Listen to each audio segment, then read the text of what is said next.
Big day today. Big day today. I am a guest on the Ruthless podcast, so I can check that off my bucket list. Sat down with the fellows yesterday. It dropped this morning. More importantly, Nevada looks like it's in the bag for Donald Trump. The early voting update last night, the Republican lead in early and mail-in voting in Nevada is 40,000 votes. They usually are behind in Nevada, and you're beginning to feel an earthquake. Now, you're going to hear Democrats talk all day long about the tasteless, offensive joke by the insult comic who opened the Madison Square Garden rally 2 nights ago, and it does not matter. I know that some people were offended, but people are not going to vote based upon a bad comic's bad joke about our fellow citizens in Puerto Rico. They're just not going to do it. And the fact that Team Harris is banking on it is not because they think it's effective. They're trying to get you not to watch the Shannon Sharpe interview of Vice President Harris. Shannon Sharpe, great receiver, Hall of Fame receiver. I mean, just a fabulous guy, except he was a Denver Bronco. Sat down with Kamala Harris last week on Club Shay Shay, his podcast. And I listened to it with disbelief yesterday because it is her worst interview yet. Club Shay Shay interview, the worst interview yet. Her numbers with black men must be terrible because this is the demographic they're aiming for, and it's almost exclusively what they talked about. Now, Shannon Sharpe doesn't do politics. He sounds doing politics like I would sound doing sports and football analytics. All right, I'm a fan. I'm not a professional. And so I can tell you that the Browns beat the Ravens on a remarkable Jameis Winston came back from nowhere and threw for 330 yards, and I'm a happy fan. But I can't tell you what happened in that game. I'm not a football genius. I'm a football fan. Shannon Sharpe doesn't know politics. So he tries his best to serve up softballs. And the vice president is so bad at this. I want everyone to watch the Shannon Sharpe thing. I posted it on my X.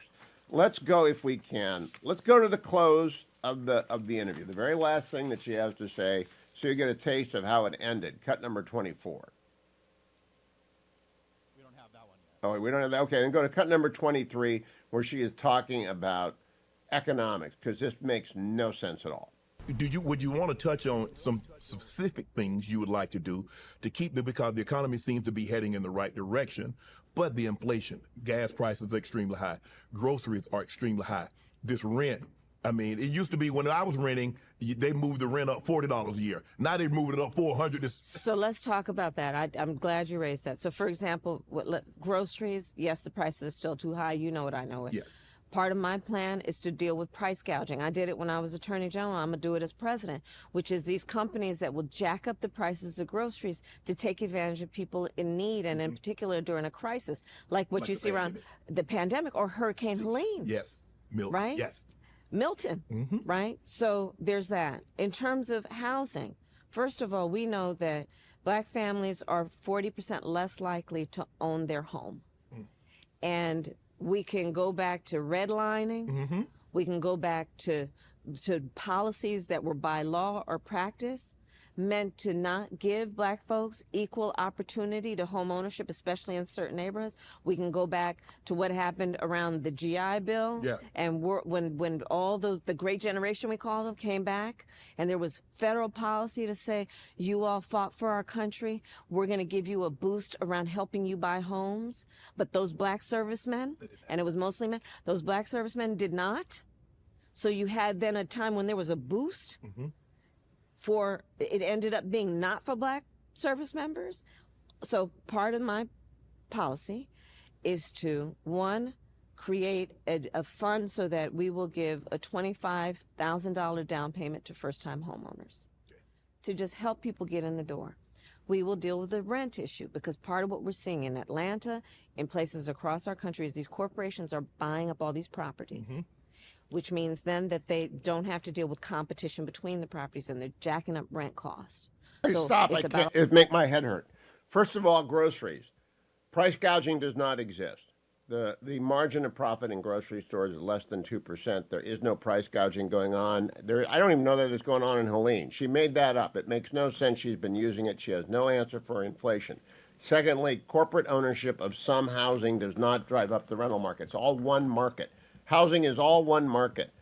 It's gone up because the cost of everything a landlord has to buy to create a rental unit has gone up 20% under Biden-Harris. She has no answer for that. And then the GI Bill, she makes it sound like it excluded blacks. It did not exclude blacks. I said, wait, did the GI Bill actually exclude blacks? It was before Brown v. Board. But I thought, well, let me go back and look. And sure enough, everyone was eligible for the GI Bill. Whether or not they used it, I don't know. And the $25,000 per individual, that's not going to help anybody. That's going to drive up the cost of entry-level housing by $25,000 minimum.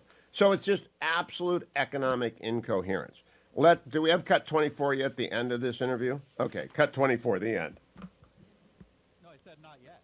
Oh, not yet. Okay, then let's go to cut number, I like this one, cut number 4. Polls suggest that voters trust President Trump, former President Trump, more on the economy. What can you tell the voters, our viewing audience, our listening audience, that if you were to become president, while Madam VP Kamala Harris will be much better on the economy than what President Trump was? Well, so I'm really glad you brought that up, Shannon. So first of all, let's clear up certain myths. Okay. You know those checks that went out? Yes. Those skimmies? Right. Right. Stimulus check. Yeah, I know. Well, right. Yes. Yeah, Yes. we got to be for stimulus, but they call them stimmies. Okay. What checks is she talking about? You know those checks that went out? Is it PPP checks that saved everybody's business? They went out under Trump. Are they the checks that went out in the first stimulus bill under Harris and Biden, which set off inflation by 20%? Does she really want to make that? I mean, we don't know what she's talking about anytime throughout this interview. Cut number 5. So what I'm talking about doing right now is based on longstanding work. It's not new. But as President of the United States, part of why it is important is it is a new approach to that job. It is about a new way that is based on a new generation of leadership, that is based on new ideas, and frankly, Let me explain what she says here. I've got nothing, Shannon. I've got nothing. You've asked me a question about what am I going to do different. I got nothing for you. Cut number 6. This one is a killer. You know why, Shannon? Small businesses can't afford to hire a bunch of accountants. Yeah, they can't help. And a bunch of lawyers. But that shouldn't be the reason they fail, because they didn't fill out the form properly. Right. Right? Yes. So my approach is really Remember that Kamala Harris and Joe Biden wanted to hire 87,000 more IRS agents, but black businesses can't hire lawyers and can't hire accountants? It's so bad. Cut number 7. This is a U-turn to beat all U-turns. Is Medicare for All a priority for you? What is a priority for me is making sure Stop. that She's co-sponsored Medicare for All with Bernie Sanders in the Senate. Can't say that. Cut number 8. unreasonable search and seizure, your Fifth Amendment right, your Sixth Amendment right to an attorney. Well, a lot of Right. rights going to be gone. The First Amendment. But the First Amendment, the Second Amendment. Yes. Look, I'm in favor of the Second Amendment. I don't believe we should be taking anybody's guns away. He wants Arguing to Donald Trump is going to take away the Constitution. It's the stupidest argument. She's out. She's out of gas. She's done. Cut number 10. This will make you laugh. I put my record up to anybody in terms of how strongly I feel about having a secure border and making sure that there is not that kind of trafficking into America. She's the border czar. 10.4 million people minimum came across. She put her record against anybody. Does she think her audience is stupid? Evidently so. Cut number 11. And we stand then in that path, knowing that we also have the honor and the duty of excelling in every way possible, being able to see what is possible and not be burdened by other people's limited ability to see the same. Oh, burdened by what has gone before. Cut number 12, she does it again. I try to share with young people to remind them that you cannot ever be burdened by other people's limited ability to understand who you are. Like, don't let their limited ability. Cut number 13. My point is, we got to strengthen the border, and we need to have an immigration system that is fair and humane and strong in terms of making sure that people have to earn citizenship, they have to work hard to get it. My plan includes also strengthening what we need to do in terms of illegal entry and between ports of entry. Pathway to citizenship. It is the worst interview she's given yet. It's with Shannon Sharpe on Club Shay Shay. I've posted it 2 or 3 times. I talked about it with Brett Baer last night on Special Report. I urge everyone to go listen to it. It'll be a Trump landslide if America listens to Club Shay Shay. Kamala Harris was so bad. Let me begin by this segment by going back to the Club Shay Shay interview. Kamala Harris sat down with Shannon Sharpe last week. They held it for 4 or 5 days, dropped it either late Sunday night or early Monday morning. I think they didn't know what to do. I don't know why Shannon Sharpe held on to it. All speculation. I think they were waiting for a time to bury it. And then the insult comic came up with the very offensive slap at Puerto Rico. I mean, that's 3 million American citizens, and they have lots of family and friends. The stupidest thing ever. But it's not Trump, and Trump denounced it, and no one's going to vote based on an insult comic, or if they do, they weren't going to get that vote anyway. So I just disregard the noise on that. But I am not disregarding the noise of the candidate herself talking to Shannon Sharpe. Let's go hear this condescending. She's obviously on Shannon Sharpe because she's going for black men, where she is losing at least 20 and maybe 30% of the vote. Cut number 14. But what he would do that is about eliminating or reducing the ability of corporations to be required to pay overtime pay. So you could work, and the corporations wouldn't have to pay you for it. For overtime. Who work for free? That's right. And overtime. No, it's not work for. No, Shannon, it's not work for free. It's not work for free. No one. Trump is not. Can anyone hear this? The vice president is allowing Shannon Sharpe to say, "You mean Donald Trump is going to make people work for free?" And she says, "That's right." Unbelievable. Cut number 15. So. Part of what we have to help people understand is don't think you're in Donald Trump's club. You're not. Right. He's not going to be thinking about you. You think he's having you over for dinner?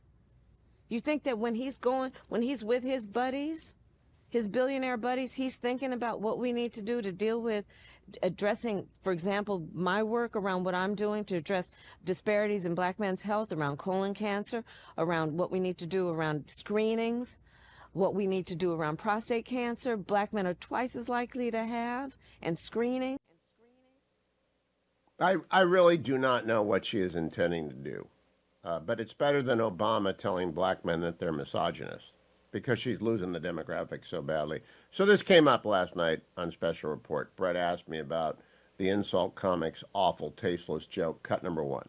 Hugh, obviously a lot of things happened in that rally. That comedian is the focus of it. It was not funny. It shouldn't have been said. I'm glad Trump distanced himself.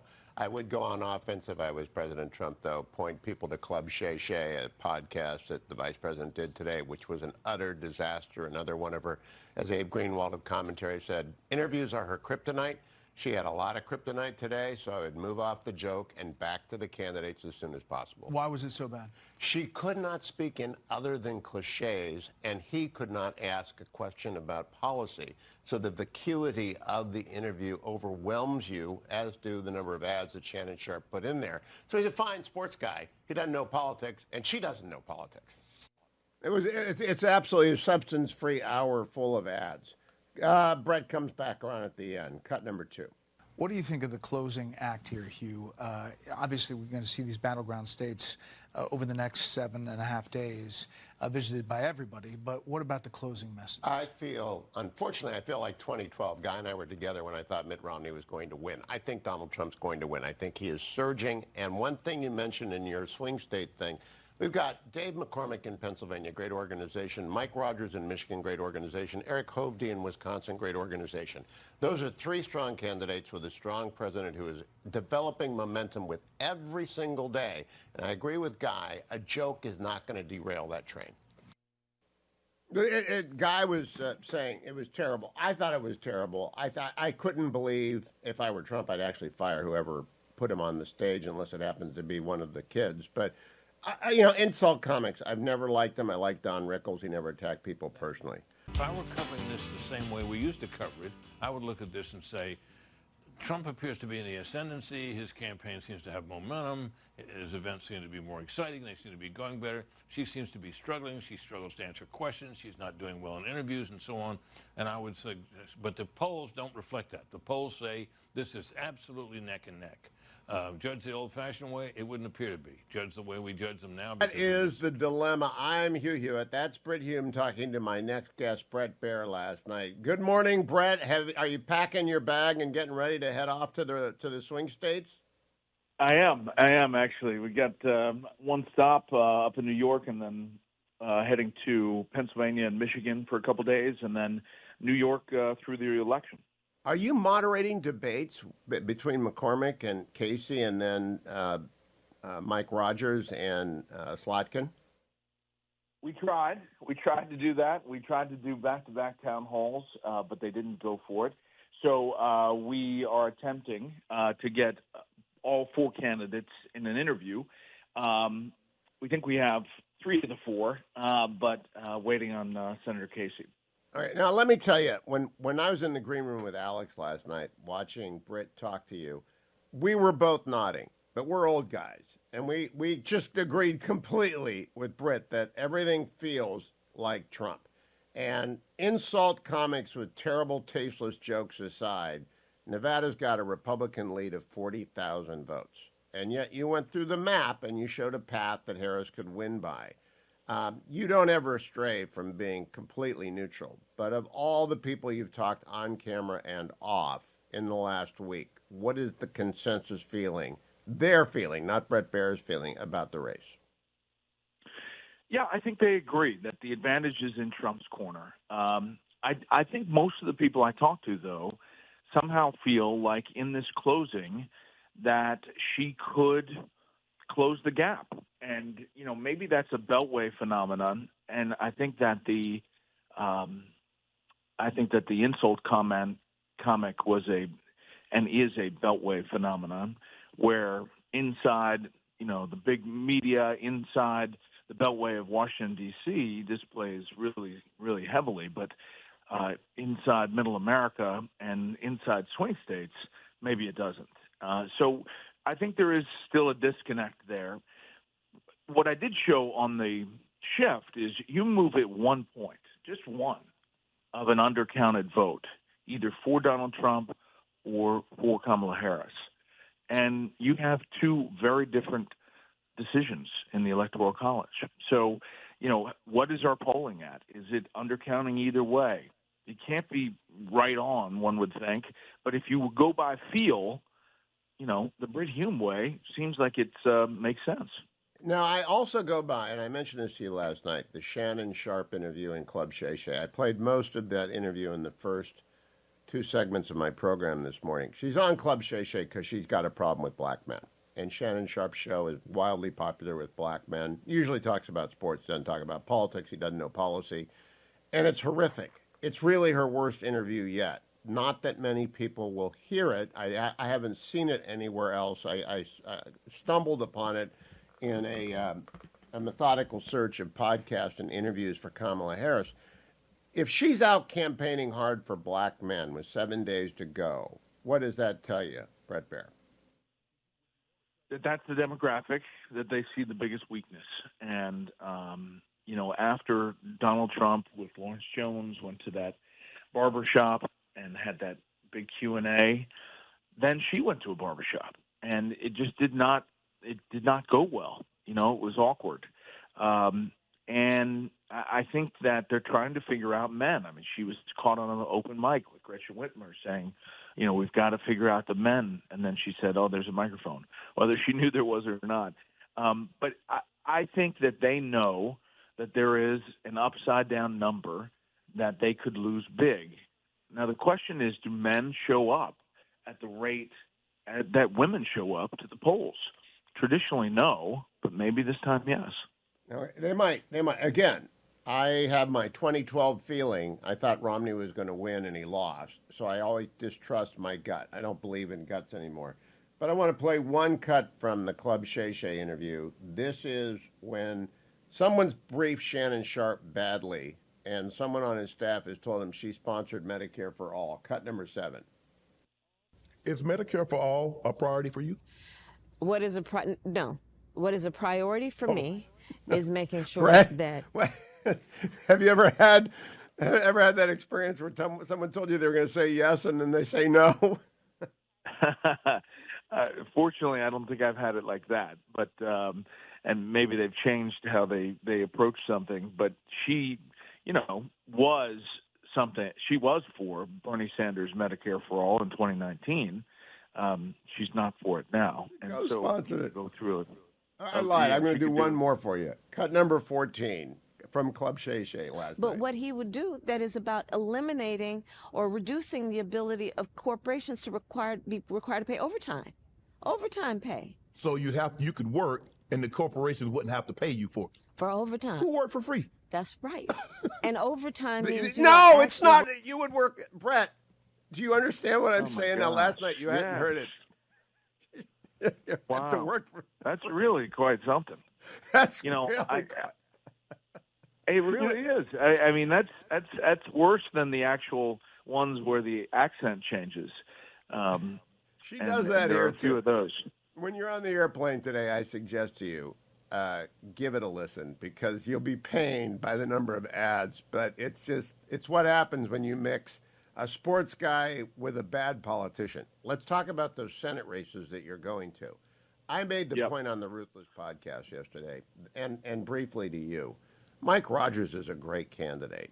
Dave McCormick is a great candidate. Eric Hovde is a great candidate. This is something Trump did not have in 2022, or the Republicans did not have in 2022, and he did not have in 2020. That helps, doesn't it? It does. Yeah, the quality of the candidate makes a huge difference. They're also, good fundraisers, all of them, a couple of them by themselves, but they really raise a lot of money. And I do think that the coattails in these states, which have closed, and now, at least in the average of polls, show Trump up even slightly, mean that those Senate candidates could ride those coattails to the finish line. Everything I get on the ground from Pennsylvania is that Senator Casey is in trouble. And I think that the Michigan race is dead even, and Hovde has taken a 1-point lead. So, you win all three of those Senate races, that whole dynamic changes in the Senate. You're too young to remember 1980. I was in law school at the time. I just left Nixon's staff, and I had a bottle of 30-year-old scotch, which was supposed to be for special occasions. It was gone by the end of that because Democrat after Democrat senator fell. Now, I'm falling into optimism here, and I told myself I would never do 2012 again.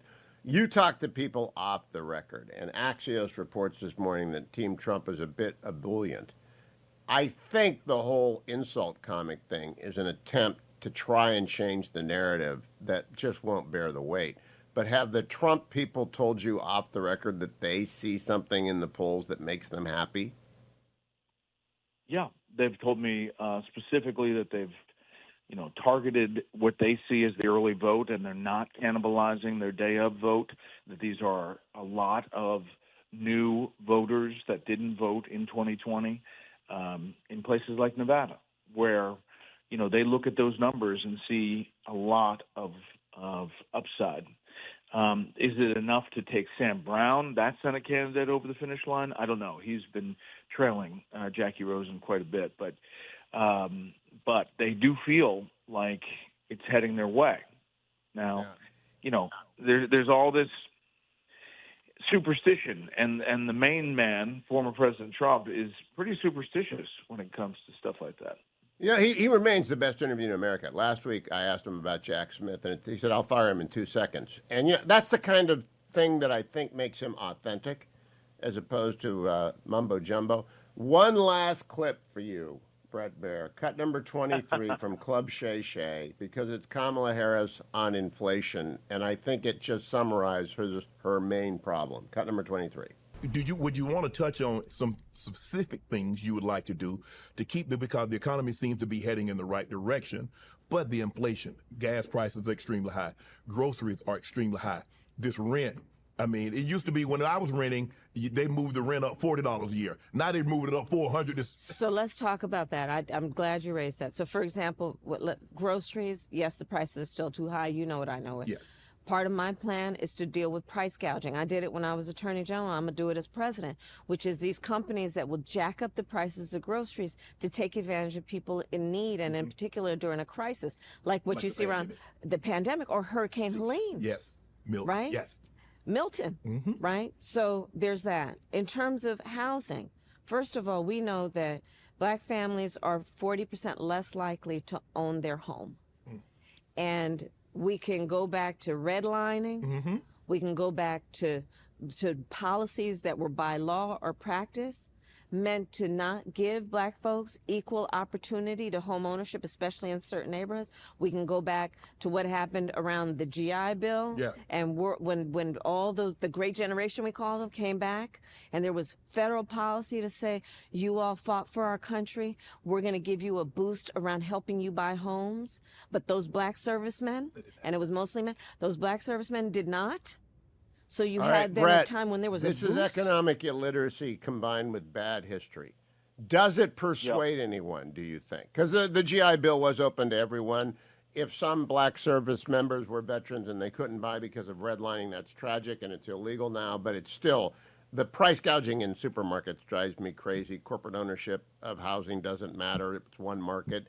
Does it persuade anybody? I don't think so. I think it's filler. It's filler. It is the exact same answer she gave to me, and it's the exact same answer she's given to other interviewers.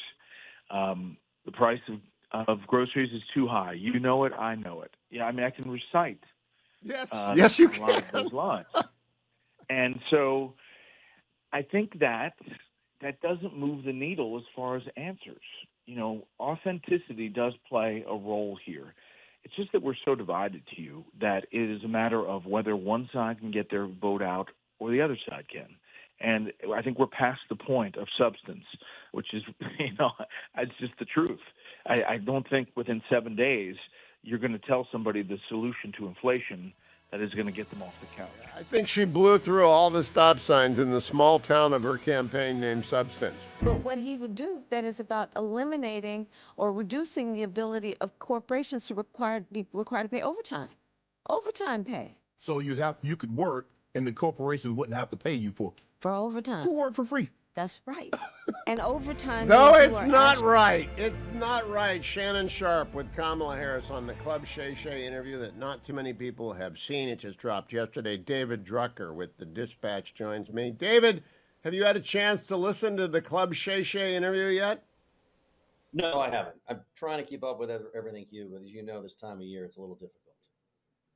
Well, it just dropped yesterday. Brett Baer hadn't listened to it either, and I managed to get through it yesterday. It's so awful. It's her worst interview yet. And one of my theories is they're pushing the horribly offensive, tasteless joke about Puerto Rico in order to cover the Shannon Sharp vacuity, because the one isn't going to change many votes and the other will. I do think that the Club Shay Shay thing is going to reinforce the idea, and I think it's pretty prevalent that she's just not a very strong policy candidate. Is that maybe her biggest negative? Well, I mean, I think it depends how you look at it. I mean, she's not always the most agile of politicians, but, as I like to say, she's not Bill Clinton, but nor is she Hillary Clinton. So she's somewhere in the middle there, and she's had to try and not build a campaign, but establish herself as a candidate on the fly, because everything happened later. That include policy proposals, that include making mistakes. All candidates make mistakes. Hers have come later in the campaign versus earlier, where they could be dealt with and workshopped and all of that. And look, she's running against a strong candidate whose numbers are better than they've ever been in his three campaigns. And yet this race is really close. I'd give Donald Trump the edge, just looking at the polling trends, but she can win. And I think, Hugh, given the media environment we live in these days, that over the last 2 weeks of any campaign like this, it's really hard for anything to break through. And so it's really about reaching voters you're targeting and mobilizing them more so than, anything great that you say, any great interview, or, any subpar interview. Yeah, I certainly don't think an insult comic's tastelessness is going to change anything. But, David, I want to look at a number, a fact. As of this morning, Republicans have a 40,000 vote lead in turned in ballots in Nevada. Unprecedented. Everyone who follows Nevada says, wow. Then Trump announces he's going to Nevada. Captain Brown is on the program a little bit later. And then he's going to New Mexico, where Nella Domenici brings to that race the kind of name that is very rare in politics, one that resonates throughout a state. What do you make of Trump's decision to play in Nevada and New Mexico in the closing days of the campaign? Well, Trump and Harris are both playing in Nevada because it's winnable for both. It's been a better state for Trump this cycle than for either Biden or Harris because the impact of inflation and housing costs, rising housing costs, have been more acute there than probably in any other state on the map. So Trump going to Nevada, that's to be expected. New Mexico is one where it would stretch the map, and it may not amount to anything, but it's the sort of thing directionally that could be reminiscent, for instance, of Joe Biden going to Iowa and Ohio in the closing days of the 2020 campaign. Trump ends up winning both states by his normal margin, right? About 8 to 10 points, just like in 2016. But it was this idea that Biden could stretch the map because he had some wind at his back. And that's what we see with. Now I want to go back to my hobby Trump horse going to New Mexico because I next spent all week. summer in Maine, Yeah. and Maine's one big market is Portland, and so everything comes out of the Portland station, Hulu, and they're all driven out of the Portland DMA. And there was ad after ad for Kamala Harris. I could not figure it out. Tom Ricks said it's about the 2nd congressional district. No, it doesn't reach that high. That's Bangor. Portland is about northern New Hampshire. And sure enough, New Hampshire Journal yesterday comes out with a poll, small sample, 667 people, with Trump up. Do you think the Granite State is a surprise? Yeah, I think that poll was a bit of a surprise. It's a statistical tie. I think Trump up by a little less than a point, but anything like that, again, it kind of shows you directionally. Even if Trump doesn't end up winning New Hampshire, when you start to see polling like this, it kind of gives you an indication of trend lines. And so who's up and who's down is a little bit less important in a state like that than the fact that it may be competitive. And if the Harris campaign is spending money on television there, it tells you that they're worried about their flank and trying to protect it. And it's a good way to compare, like, is Harris spending any money in Virginia and New Mexico? We don't have any indication of that.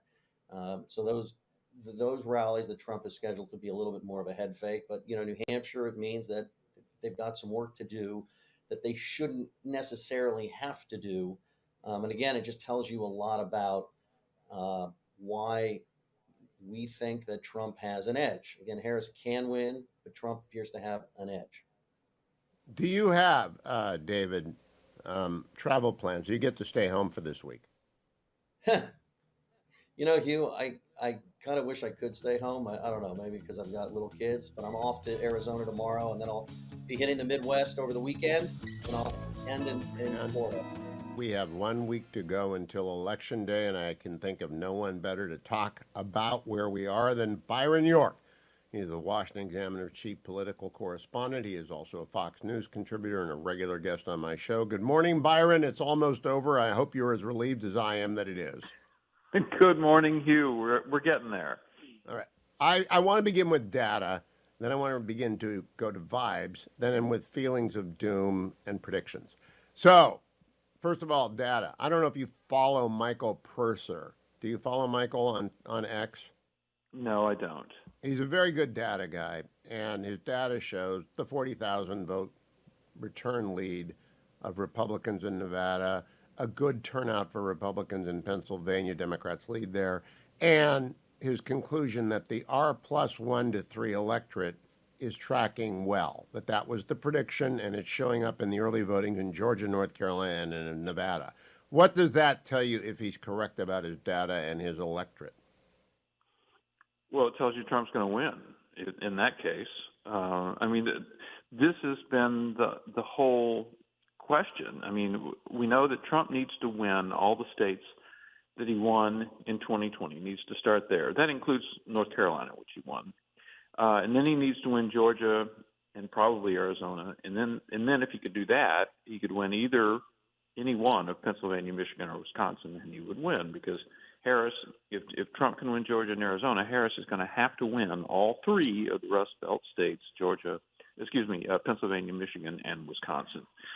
So I would say that those early signs would be good for Trump. Now, the whole problem with the polls is we know they were wrong in 2016. They undercounted the Trump vote.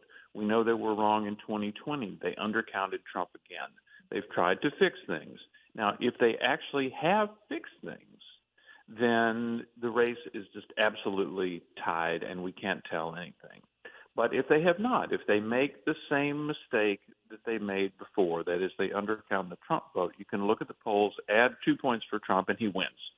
So the question right now is we're all talking about the polls. Everything we say is based on our reading of these polls, and we don't know if they're right. And I have some sympathy for pollsters. I don't think Trump people talk to pollsters. This is an embedded disability. It's not a mistake. It's a handicap. It's something they can't overcome. And I feel bad for him in that regard. But now let's go to Vibe.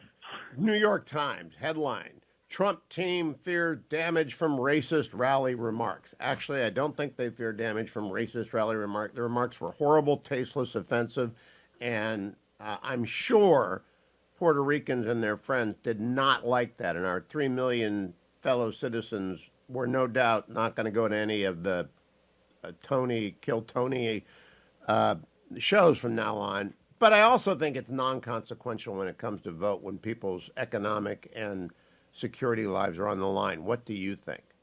Yeah, I tend to agree with you. So I was at the Garden for the rally. It was pretty epic event actually.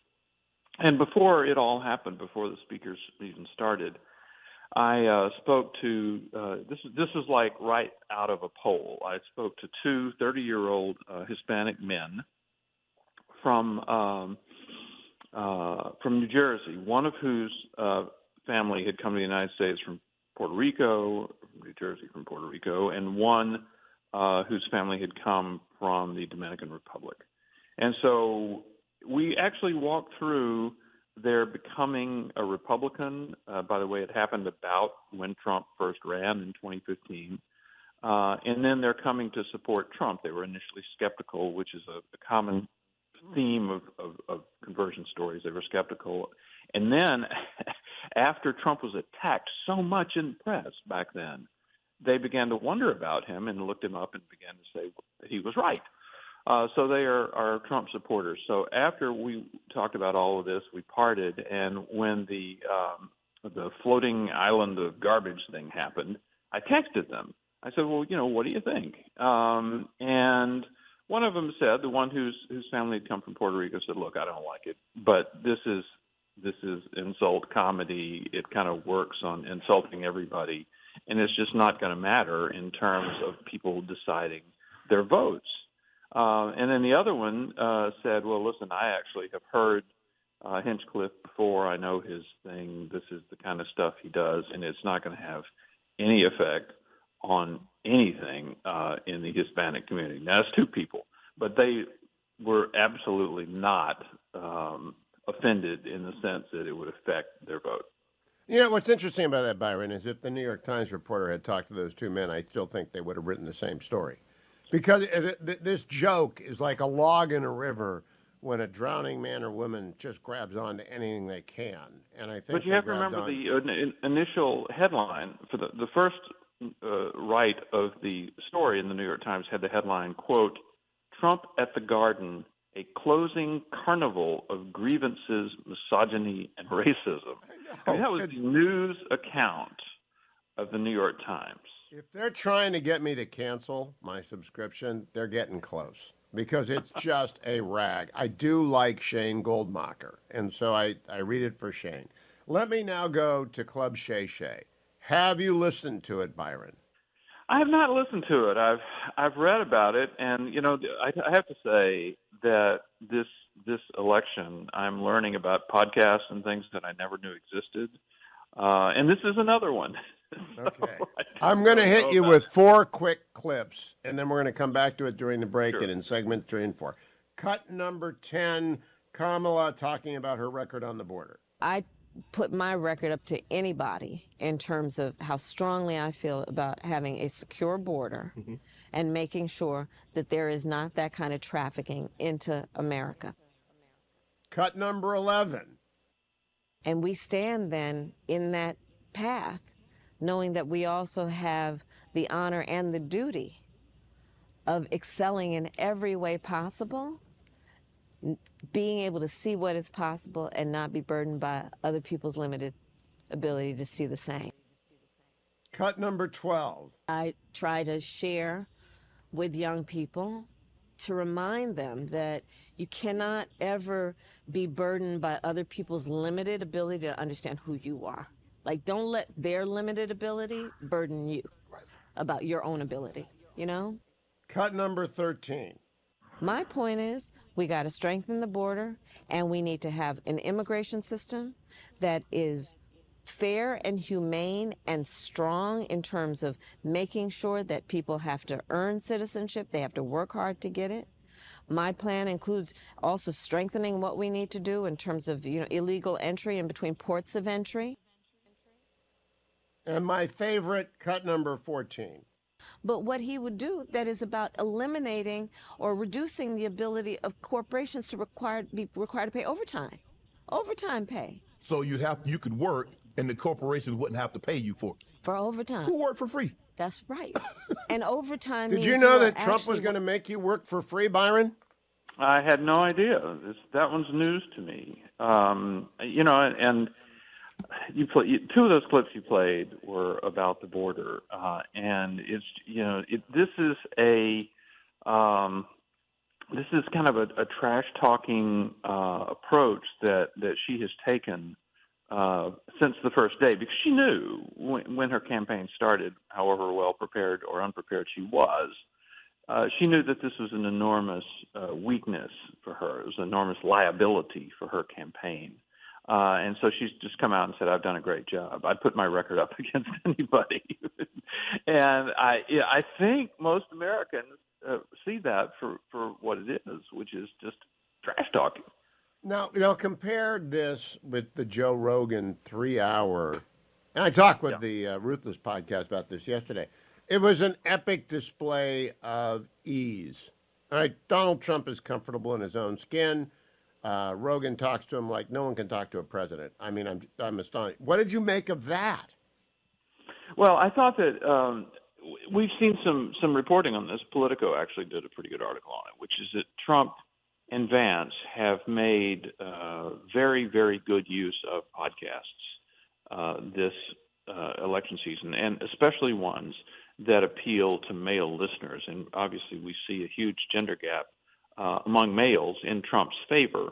It's pretty much the same size as the gender gap on the female side in favor of Harris. So I thought that the Rogan was the biggest and best example of that. I mean, shortly when I was listening to Rogan, before that I listened to a performance that Vance did on a podcast with a guy named Theo Vaughn. Interpret another portion of the Club Shay Shay interview between Shannon Sharp and Vice President. Mm-hmm. This is cut number 4, Byron. I want you to listen to it and then tell me what are they talking about. Polls suggest that voters trust President Trump, former President Trump, more on the economy. What can you tell the voters, our viewing audience, our listening audience, that if you were to become president, while Madam VP Kamala Harris will be much better on the economy than what President Trump was? Well, so I'm really glad you brought that up, Shannon. So first of all, let's clear up certain myths. Okay. You know those checks that went out? Yes. Those skimmies? Right. Right. Stimulus check. Yeah, I know. Well, right. Yes. Yeah, Yes. we got to be for stimulus, but they call them stimmies. Okay. What is that, Byron? Well, this is a way to for her to criticize what she says is Trump's vanity, because when a stimulus check went out during the COVID situation in the Trump administration, he wanted his signature to be on them. But what is actually interesting is it's kind of connecting the fact that you get a check from the government. It's really the taxpayers' money. It wasn't Donald Trump's money. It's the taxpayers' money, which is interesting because all of her economic proposals are based on giving more people more money. Yes. The child care. We're going to come to that. We're going to come to that. So it makes no sense for her to make this argument. But listen to that's what this interview is, just so incoherent. One more cut number 7 during the break. Kamala, remember, she co-sponsored Medicare for All with Bernie Sanders. That is something she deliberately did as a senator. She co-sponsored it. Cut number 7. Is Medicare for All a priority for you? What is a priority for me is making sure that No. I've got nothing to do with Medicare for All. That's not me. What? Can she run away from that? Well, she spent the whole campaign doing that. I mean, she spent the whole campaign running away from many of the positions she took when she first ran for president, like favoring taxpayer-funded transition treatment and surgeries and hormones for illegal aliens who were imprisoned. That sounded so wild that when Trump mentioned it in the September 10th debate with Harris, that a number of people on the left just assumed that Trump had made up the craziest sounding thing he could think of and thrown it at Harris. And they actually didn't want to know that it was in fact true, and that Harris had in fact signed a document, I believe with the ACLU, saying that she supported that. So much of her campaign has been like a 100-yard dash away from the position she held at running for president the first time. And here's what's worrying me, is that Donald Trump in 2016 said so many things that so many people thought were so outrageous or divorced from reality or contradictory that he couldn't possibly win, and then he won. So if Kamala Harris wins, she will do so on the same record of incoherence that Trump compiled in 2016. Or if it just, does that worry you at all, that it's a replay of 2016, but this time the Republicans are set up to face plant? Well, I think we can say that if Kamala Harris wins, it is because of Democratic voters' deep antipathy and enthusiasm for voting against Donald Trump. I mean, it's just absolutely clear. It will not be a Kamala Harris win, just like 2016 had a lot to do with the distrust of Hillary Clinton. Byron, I want to play for you cut 23. This is the condensed Kamala Harris plan on the economy that she gives to Shannon Sharp in the Club Shay Shay podcast that dropped yesterday, cut 23.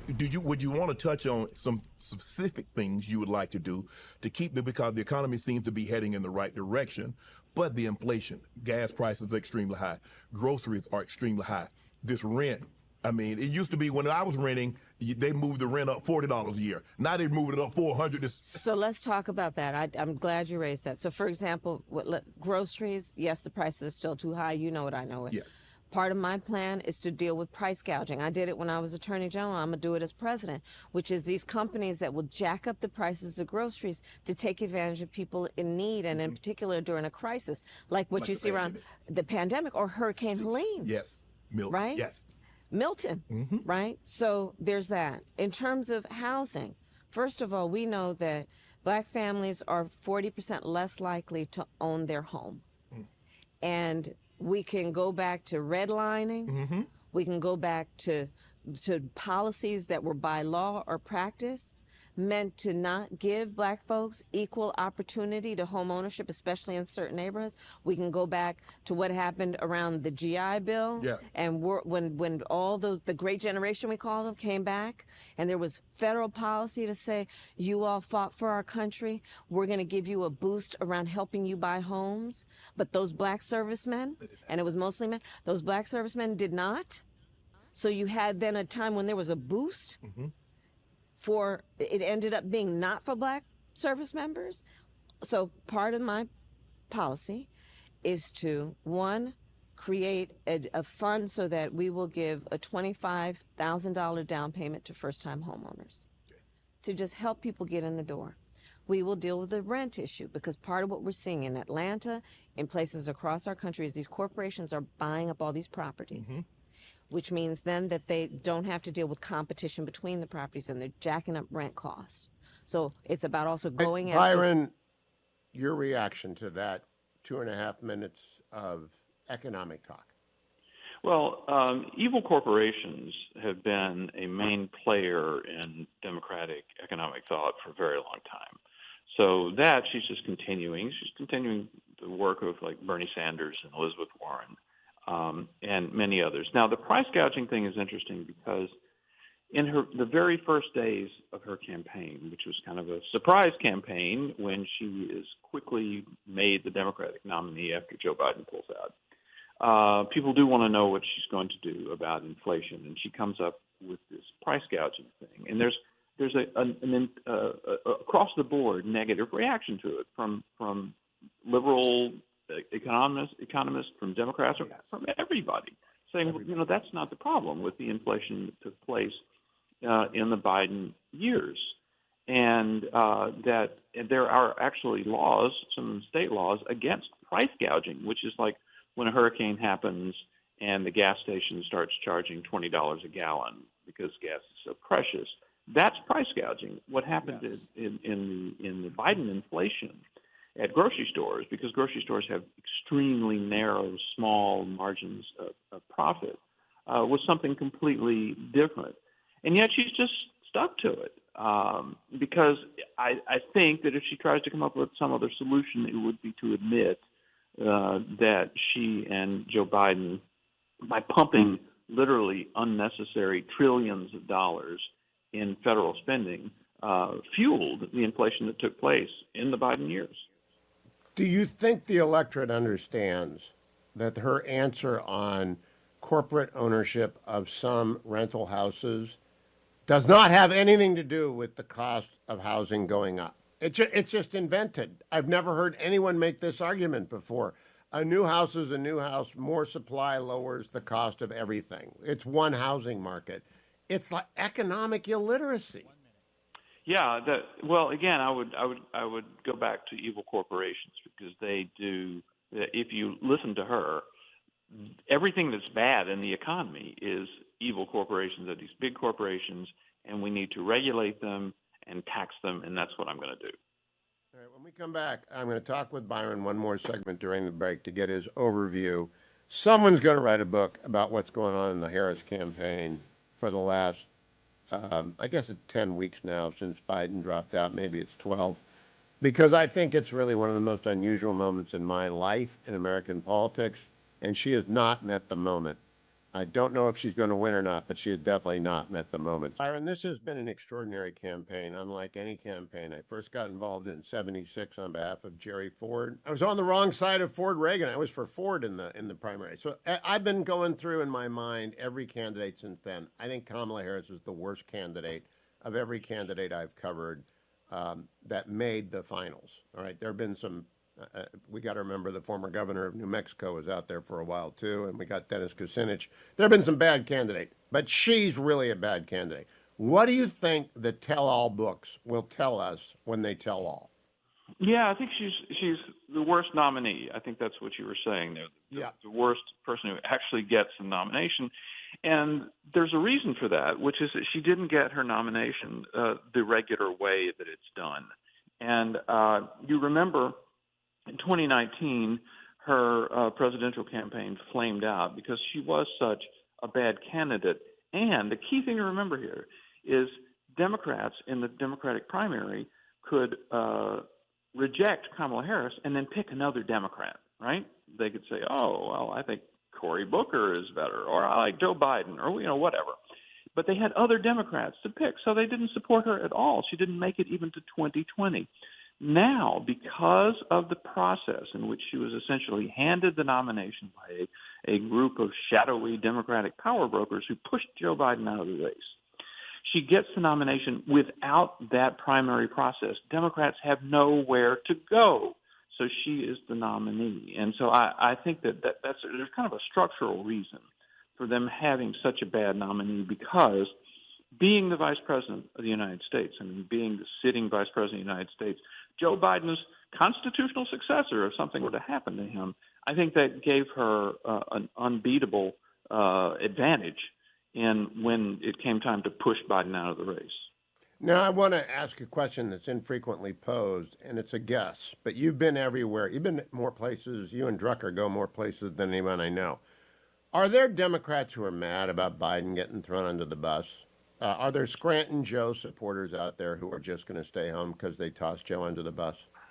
Well, I think there's incipient Democratic disappointment. But I mean, obviously, if she loses, a lot of people are going to say, well, that was a bad idea.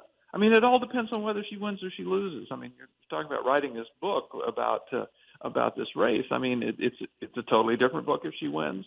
All is forgiven. It was a great idea. And if she loses, there's going to be a lot of second guessing. And this was, it's hard to emphasize how extraordinary what took place was when this, and we still don't know the story of exactly how it happened, but when this group of power brokers, maybe led by Nancy Pelosi, certainly including Barack Obama, managed to put the squeeze on Joe Biden and get a sitting president to pull out of the race for re-election. I mean, this is absolutely unprecedented. Leaving us effectively without a president. This is why Netanyahu feels free to attack Iran, and I'm glad that he did. But we are effectively without a president. They neutered Joe Biden when they tossed him off the ticket, and we are in an uncharted political moment that I think I don't think there's a precedent anything remotely like this before, and it's coming home to roost, I think, for Democrats. So, Byron, who is going to run, based on your reporting, Trump's White House for him? Who's his chief of staff going to be? Because to me, that's really the crucial moment. Yeah, that's a good question. There's a fair amount of speculation about it. I would not count out. I'm not saying I would. So I'm saying it's going to happen. I would not count out Kevin McCarthy in this. He was rejected by the small group of Republicans in the House. But he's probably the most organized person I've ever met in my life. I mean, he approaches a problem and learns absolutely everything about it, knows everybody involved, and then goes from there. So extraordinarily organized person, probably would do a good job.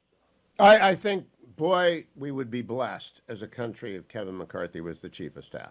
Because the only axe he carries has got Matt Gaetz' name on it. And so that's the only. Fine. Yeah, that'd be fine. The sacrifice that would be made. Byron York, always a pleasure. Good luck in this last week. Talk to you next week on Election Day, I hope. Be well, Byron. Thanks. Brent Gardner is the Senior Vice President of Americans for Prosperity, longtime sponsor of the Hugh Hewitt Show. Great friends of the program. And in fact, I was with the Ohio director for AFP and then the Pennsylvania director for AFP last week at rallies in Ohio and Pennsylvania. Brent, good morning. How are you, and how do you feel about this election? He's not there yet. Oh, he's not. Are we trying to line him up? Yes, but he's not there. It's the shot. Okay. I got to tell you, I was out at the AFP state director conversation in Ohio and then went over to Pennsylvania and talked to Emily in Pennsylvania. And I just got to say, their organization in those states is magnificent. It's vast. And when both state directors we had, 1,000 people in Ohio and 600 people in Pennsylvania, full crowds in both places, and couldn't sell any more tickets. And when hey, Brent, how are you? Good. I was just praising your state directors in Ohio and Pennsylvania. They were magnificent people to work with. That's awesome to hear. No, it's good to see you. I'm pretty excited. We've got a great team out there working. No, I have to ruin your day. I've got to make you listen to Kamala Harris talking to Shannon Sharp about economics. And I need your response to this assessment. It takes about 2.5 minutes, and then we'll stay after the break a little bit and put it up on YouTube. Let's play for Brent. Cut number, what's the cut I'm looking for, guys? Cut number 23. Would you want to touch on some specific things you would like to do to keep the, because the economy seems to be heading in the right direction, but the inflation, gas prices are extremely high, groceries are extremely high. This rent, I mean, it used to be when I was renting, they moved the rent up $40 a year. Now they're moving it up $400. So let's talk about that. I'm glad you raised that. So, for example, groceries, yes, the prices are still too high. You know it, I know it. Yeah. Part of my plan is to deal with price gouging. I did it when I was Attorney General. I'm going to do it as president, which is these companies that will jack up the prices of groceries to take advantage of people in need, and in particular during a crisis, like what you see around the pandemic or Hurricane Helene. Yes. Milton. Right? Yes. Milton, right? So there's that. In terms of housing, first of all, we know that black families are 40% less likely to own their home. And we can go back to redlining. We can go back to policies that were by law or practice meant to not give black folks equal opportunity to home ownership, especially in certain neighborhoods. We can go back to what happened around the GI Bill, and when all those, the great generation we call them, came back, and there was federal policy to say, you all fought for our country, we're going to give you a boost around helping you buy homes. But those black servicemen, and it was mostly men, those black servicemen did not. So you had then a time when there was a boost for, it ended up being not for black service members. So part of my policy is to, one, create a fund so that we will give a $25,000 down payment to first-time homeowners to just help people get in the door.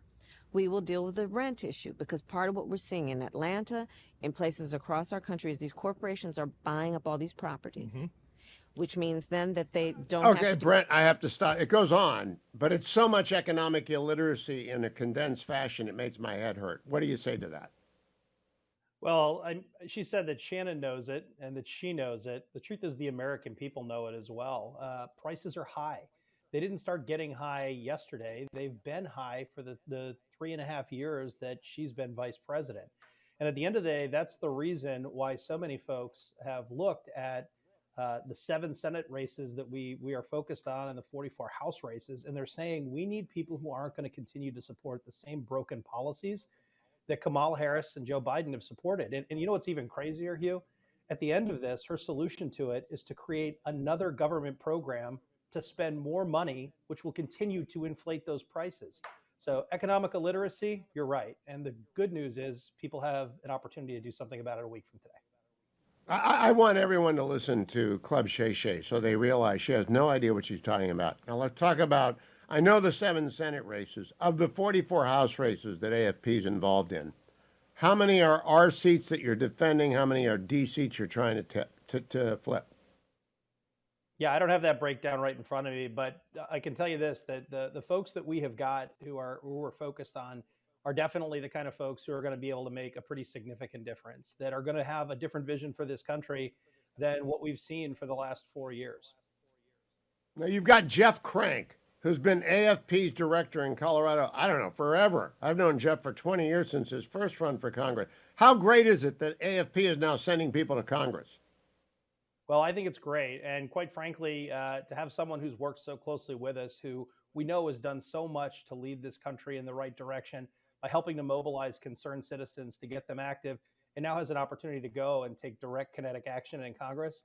We're really excited for him and for so many of his colleagues who we think are going to have a great night a week from now. Now, you know, I'm a parent of 3 and a grandparent of 6, and no one can get me to say my favorite child or my favorite grandchildren, because I love them all the same. Pose the question you on the live show. We'll put this on YouTube.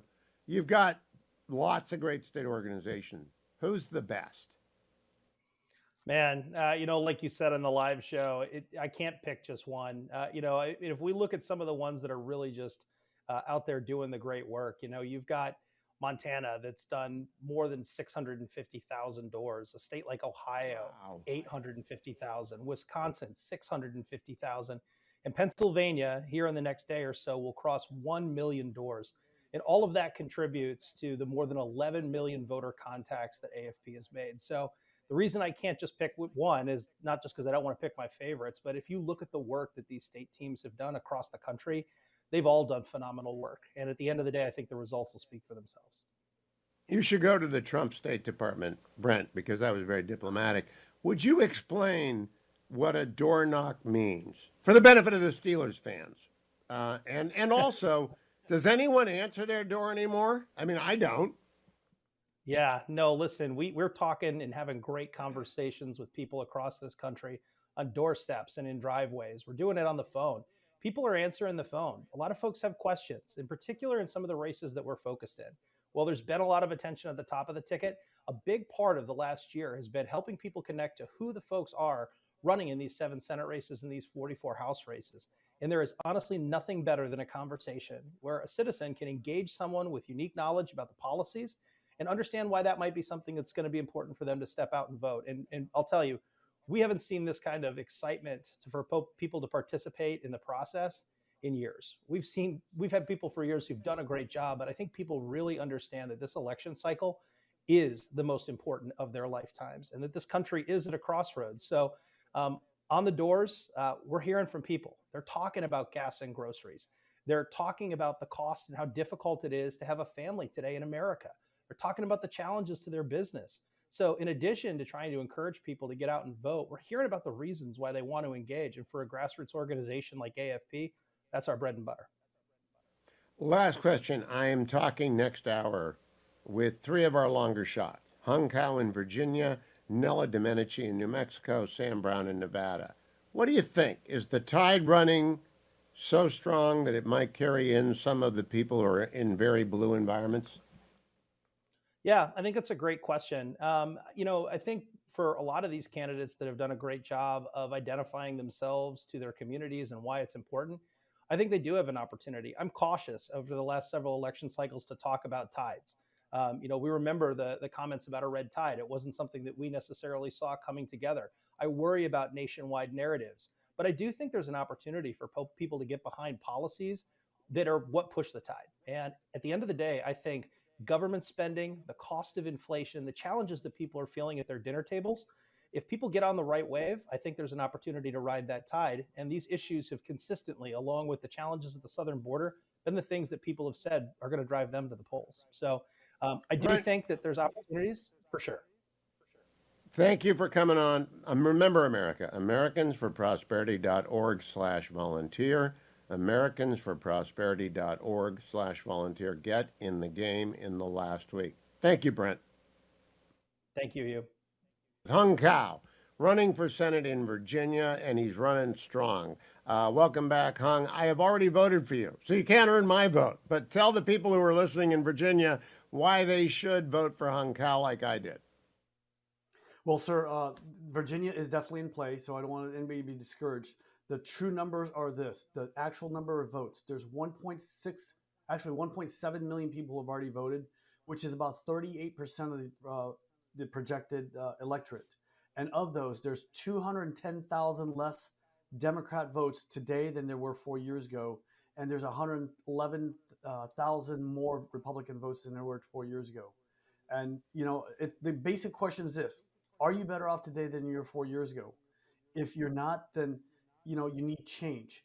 And change is not going to come from a 30-year career politician who's asking to stay until the year 2030 to fix everything he screwed up. He is Tim Kaine. He's been in the Senate forever. He's as vanilla a politician. People don't even remember he was on the ticket in 2016 because he's so absolutely invisible in the United States Senate. Hung, tell people who may not have heard you before, who may be listening for the first time, your bio, because it's really one of the more compelling stories among many compelling stories in this cycle.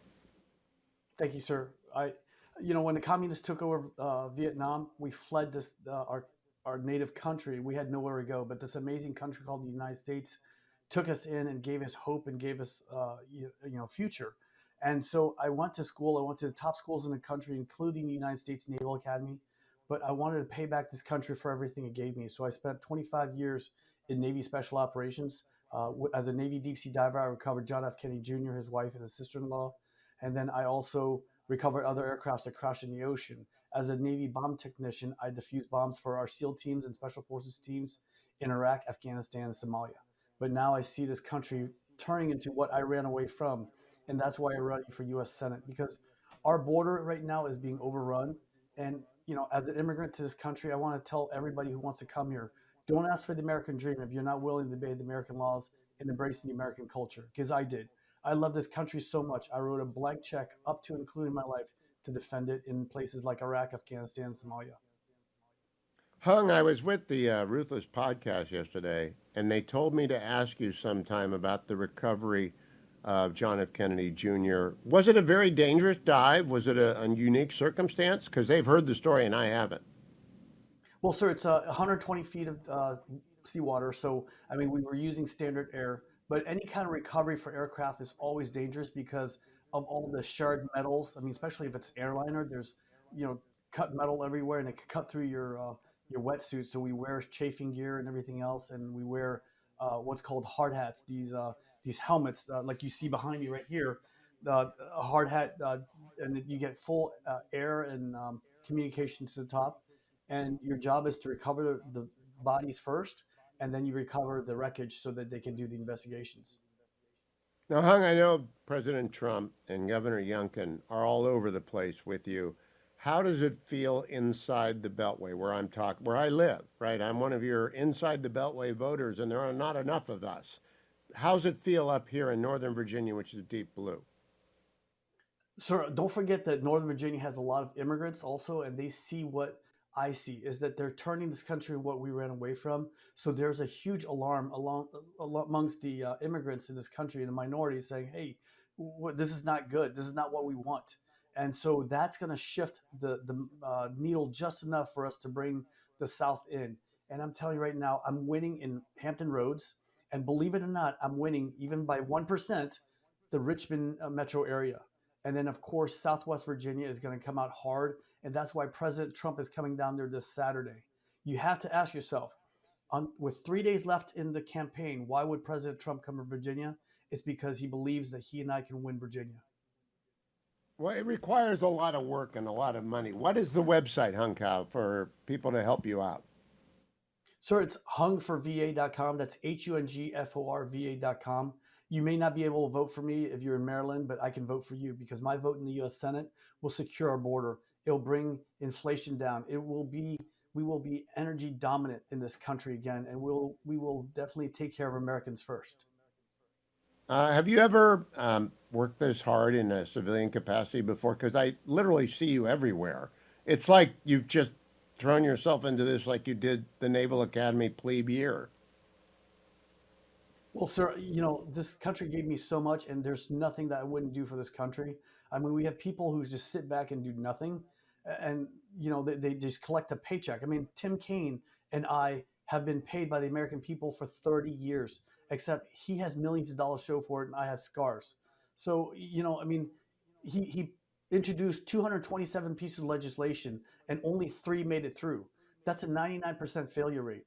I mean, when I diffused bombs, our motto was initial success or total failure. With 99% failure rate, I wouldn't be alive talking to you right now. And Tim Kaine, his time's up. I mean, just don't go away mad, just go away. Well put, future Senator Hung Kao. Thank you for joining me.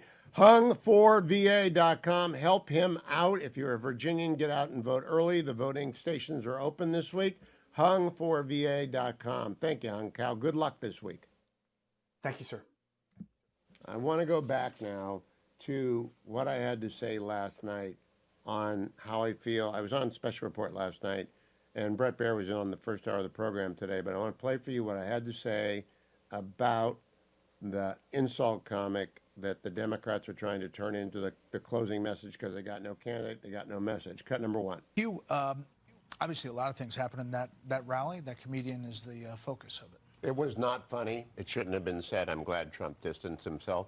I would go on offense if I was President Trump, though, point people to Club Shay Shay, a podcast that the vice president did today, which was an utter disaster. Another one of her, as Abe Greenwald of commentary said, interviews are her kryptonite. She had a lot of kryptonite today, so I would move off the joke and back to the candidates as soon as possible. Why was it so bad?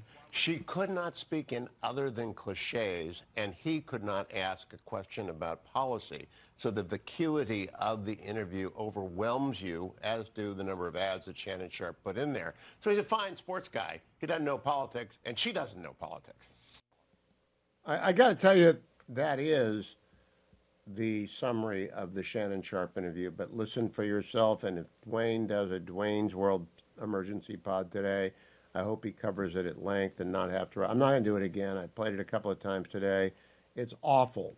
She is an awful candidate. She does not know how to be a communicator, and I don't think she knows any of these issues, the issues upon which we depend for presidential leadership. Cut number two, when we come to the close of special report, it's really, I don't think I'll be back on special report before the election, so Brett asked me what I thought was going to happen. What do you think of the closing act here, Hugh? Obviously, we're going to see these battleground states over the next 7.5 days visited by everybody. But what about the closing message? Unfortunately, I feel like 2012. Guy and I were together when I thought Mitt Romney was going to win. I think Donald Trump's going to win. I think he is surging. And one thing you mentioned in your swing state thing, we've got Dave McCormick in Pennsylvania, great organization. Mike Rogers in Michigan, great organization. Eric Hovde in Wisconsin, great organization. Those are three strong candidates with a strong president who is developing momentum with every single day. And I agree with Guy, a joke is not going to derail that train. I do believe that. The joke is not going to derail that campaign. I want to alert you, and I've just put it over on my X account. John Androsik has a new song, Song for the Hostages. And he's encouraging people to revive the Yellow Ribbon campaign from the Iran hostage crisis of the Carter years. It's so eerie that Carter's presidency, a one-term presidency like Biden's, ended with a hostage crisis. There are 4 Americans still held hostage by Hamas in the tunnels of Gaza. And yesterday we saw Joni Ernst tying a big yellow ribbon around a tree in her yard. And I hope they do it at Mar-a-Lago. I hope they do it everywhere in the United States. And when we come back, guys, if you can get the song Let Our Hostages Go, and let's play it for the audience to hear. Androsik has become a big voice for everybody who suffers at the hands of tyrants. And he has not forgotten that we've got Americans in the tunnels of Gaza. We don't hear Kamala Harris talking about that. We don't hear her supporting Israel. Her line about they have a right to defend themselves is not the full-throated applause for the raid on Iran that Israel conducted on the weekend. My new Fox News column is about what they did. They left Iran naked. They sent in there and did precision strikes on every single anti-aircraft missile battery. And if they hit Israel again, Iran will be out. 3 strikes and you're out, Iran. That's the message. Nella Domenici is running for Senate in New Mexico. There she is. Nella, good morning. Welcome back. How goes the final week of the campaign?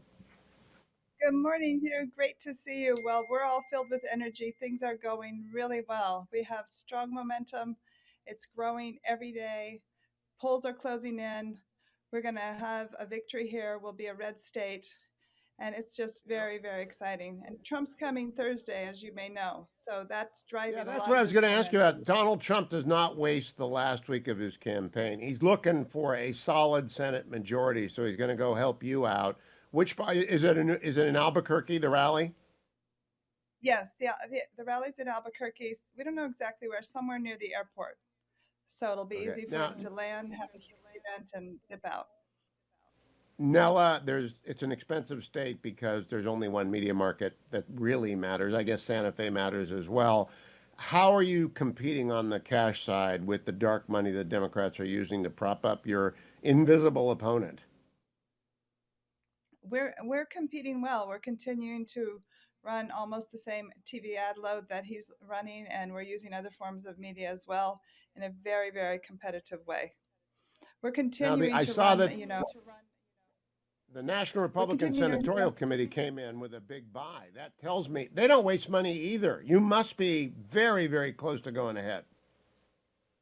Yes, we are. And, our state has so many problems. We're number 1 in crime. We're number 1 in drug usage. We're number 1 in doctors leaving. We're the worst state for education, for economic development. We're the worst state for early childhood well-being. So people are angry. People are frustrated. People want change, and it's time for a change. And you know what? They're ready to bring back a Domenici.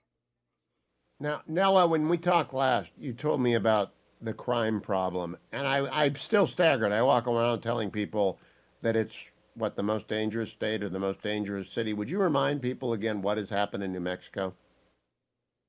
So New Mexico, it's a combination of having really a wide open border, and we have to think that they're radical progressives for this wide open border. And Martin Heinrich, the senator I'm running against, has left that border wide open. Therefore, we have three cartels that just dominate our state. Our state's been flooded massively with fentanyl. We have some of the highest homicide rates, highest deaths due to alcoholism, deaths due to drugs. The state is just getting crushed because of border issues and some gangs that have already been in Albuquerque, very prominent, and the crime problem is just filtrating into the entire state. So when you go out and talk to people on the campaign trail, do they agree with this, or are there because of inflation, or both? People in New Mexico are really angry because of crime and the cost of living. New Mexico is one of the poorest states. Our average family income is, in the bottom five. And so when inflation hits America, it just crushes New Mexico. And that inflation is caused by the spending that Martin Heinrich approved over the last 4 years. People are finally holding him accountable. They know he left the border open. They know that's driving crime. They know he overspent in the last 4 years, and that drives the price of goods in the grocery store that they see every single day. Nella Domenici, I really wouldn't know Martin Heinrich if I bumped into him. I go up to the Hill a lot, and I know a lot of Democrats like Chris Coons and Angus King, and Angus is an independent, but he caucuses with the Democrats. I get along with him. I wouldn't recognize him. Has he done anything in his time in the Senate? I'm a businesswoman and I like to look at data. So we've done a lot of analysis. In his 12 years in the Senate, he's passed two bills. And I'm looking at bills that he originated and bills that passed. He's passed two bills and he's issued 5,000 press releases. So we wanted to compare him to another senator and see what another good senator did in 12 years. We compared him to my father. My father had 22 bills passed in his first 12 years versus two. So Martin Heinrich is really good at press releases and not a real legislator. Now, I'm curious, Nella. Your father was a legend. I was in town with the Reagan administration as a young man. He was a legend. Do New Mexicans remember him? New Mexicans remember him. They love him. People come up to me every day, give me hugs, cry. They tell about stories how he helped them or their mother or their brother. My father could create transformative legislation. He did that with the budget. He did that with mental health. But he also helped people one-on-one throughout this entire state for 36 years. And people remember that kindness and that generosity. Now, your Harvard Business School, HBS means brains. Does that help you or hurt you when you're talking to people who are just getting started on the road to economic advancement? It helps me, and I'll tell you why. Because cost of living is such a pivotal, huge problem here, and New Mexicans understand that excessive federal spending has hurt them and it has caused interest rates to go up and caused the cost of living to go up. And they know and trust that I could be their leader in Washington fighting the battle against inflation. And they know I'm trained and educated enough to make a huge difference in the battle against inflation. Now, I want to close with three topics, Nella. Latinos, tribes, and money. So let's start with Latinos. How are you going over with the Latino vote in New Mexico? So we're doing extremely well with the Latin vote, but not only the Latin vote, the Democrat Latin vote. So we have many of the leaders in the Democrat Latin community on our team. They host events, they raise money, they get out and vote. So that's been I think Trump does too. And that wave, we're building that wave, we're driving that wave, and it's pushing in a lot of votes. With regards Now, to the tribes in my old state of California were primarily Democrat, but they also voted their pocketbooks. I don't know how big your population is, but I know that when John Thune first ran for Senate in South Dakota, he lost by like 500 votes, and he lost because of late arriving tribal votes from the western part of his state. How is it in your state? So our state, the Native Americans are more Democrat than Republican, but the Native Americans loved Senator Domenici. They loved my father, and they voted for him time and time again. And on top of that, Martin Heinrich and his radical progressives have done some terrible things to, in particular, the Navajo population. They've closed down their energy plants because they're coal. So they've taken away their major employer. They've caused some parts of the Navajo Nation to have huge unemployment problems. So the Navajos are beginning to say we shouldn't trust Martin Heinrich, we shouldn't trust the Democrats, and they already knew they could trust a Domenici. And my last question, NellaForSenate.com. Does it matter if you still get contributions in this last week? Can you put them to work? Absolutely. We're putting out ads every day. We're using dollars every day to fight this race using media, and we can continue to raise money. It will help us. So thank you for making donations. Go to NellaForSenate.com. NellaForSenate.com. It's an exciting It's the easiest race. of all the websites. NellaForSenate.com. It's NELLA for Senate.com. Nella Domenici, good luck in your closing kick. Have fun with President Trump. It's always fun to go to a Trump rally, and I wish you luck in the closing minutes of the campaign. Thank you so much. Great to be on your show. Thank you. Bye-bye. Thank you. I really hope she wins. She's so smart. And I don't have much of a footprint in New Mexico. I've got a few small stations in New Mexico, and Albuquerque only gets it via webcast and the Salem News Channel. But I am here to tell you, call your friends in New Mexico. It's not that big of a state population. You can make a difference if you turn one vote around. That one could go into overtime. We really need you to be focused on it. Kamala Harris was in Ann Arbor yesterday, where I went to law school. Cut number 17. Okay, now I want each of you to shout your own name. Do that. No, she has no idea what she's doing. Can we play that again? They're chanting Kamala, Kamala, and she comes up with this on her feet, and it failed badly. I want each of you to shout your own name. Do that. It didn't work, and she laughs. Oh, such a bad candidate. Cut number 18 at Michigan. This is going to be a tight race until the very end. So we have a lot of work ahead of us. But we like hard work. Hard work is good work. Hard work is joyful work. And make no mistake, we will win. We will win. A lot of Democrats in Ann Arbor. A lot of Democrats, and they all showed up. Not going to work. Not going to work. Captain Sam Brown is running for Senate in Nevada. I know it's early in Nevada right now, in Las Vegas and Reno, where I'm on. But Captain Brown, welcome back. It's good to have you. How goes the race? Hugh, it's going really great. We've got a lot of energy right now. I'm sure you've been tracking the numbers and reading the news, but Republicans have got a historic turnout.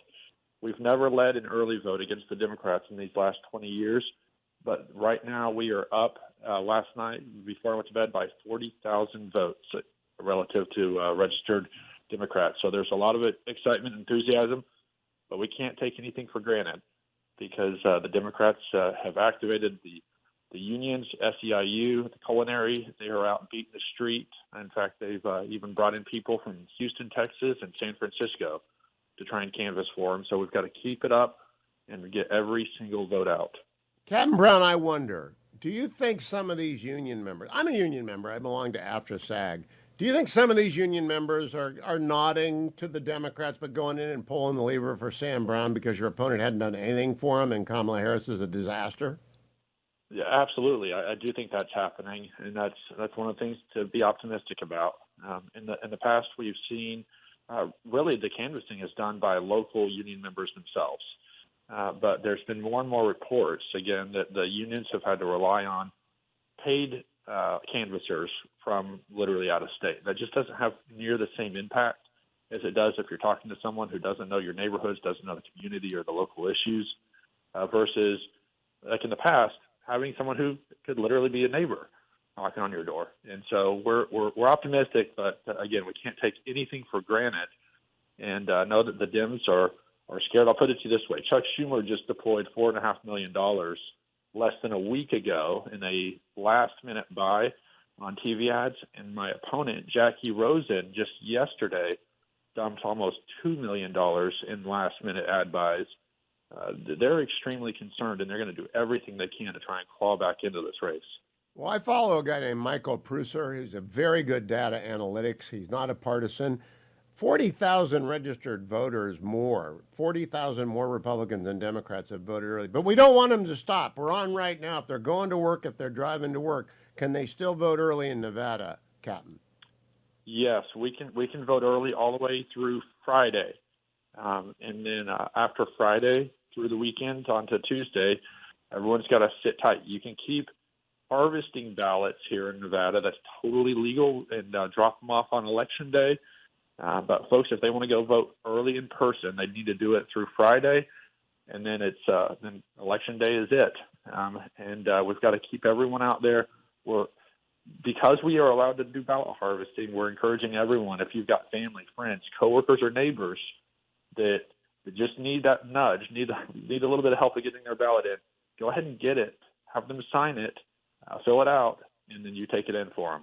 Now, Captain, you graduated from West Point. You went to Afghanistan. You were severely injured in an IED. I would assume the veteran population and the families of veterans in Nevada are coming in for you strong. Is that, in fact, happening? Because there is a good-sized veteran population in the Silver State. Yeah, we've got about 200,000 veterans here, and that's it certainly appears that we've got the strong backing of veterans. And not only am I a veteran, we actually had a debate a little over a week ago. Jackie Rosen was asked point blank if she would use VA health care if that was offered to her, and she refused to say that she would ever submit herself to VA health care. Ironically, I had literally just been to the VA that morning, and I think veterans see through kind of the platitudes of a politician saying that she supports veterans versus someone who is a veteran, understands our issues, uses our health care, and we'll do everything we can to support them. Last question. Two. What's your website first, Captain? Because I'm sure you can still use small dollar donors. We desperately need folks to continue to invest in this race. It's sendinsam.com, sendinsam.com. And folks, the Democrats are still rallying money, and we need you to rally with us too. And then President Trump is coming on what day? He'll be here on Halloween. That'll be fun. Oh, that'll be wild. Is it a nighttime rally or is it daytime? I believe it's during the day, but it's going to be a dueling day of Kamala Harris and President Trump. They're both going to be in town and here in Las Vegas. Well, Sam Brown, it has been an honor getting to know you over the radio. I look forward to seeing you in D.C. as Senator Brown. Keep pushing the good fight. I think you're the upset special of the year, and boy, are people going to notice when you get to town, having beaten Jackie Rosen. Congratulations on a great campaign, but I know you got a week to go, and you won't stop till it's done. Thank you, Hugh. And thanks to the audience. And Sam Brown is really worth your investment, friends. He really is worth your investment. And I cannot tell you enough that these small dollar donations matter more than you could possibly know. CaptainSamBrown.com. All right? Very easy to remember. CaptainSamBrown.com. This West Point grad got blown up in Afghanistan, very, very badly injured. But he got back up. He got back into the fight. His family is with him. Nevada will be proud to be represented by him. CaptainSamBrown.com.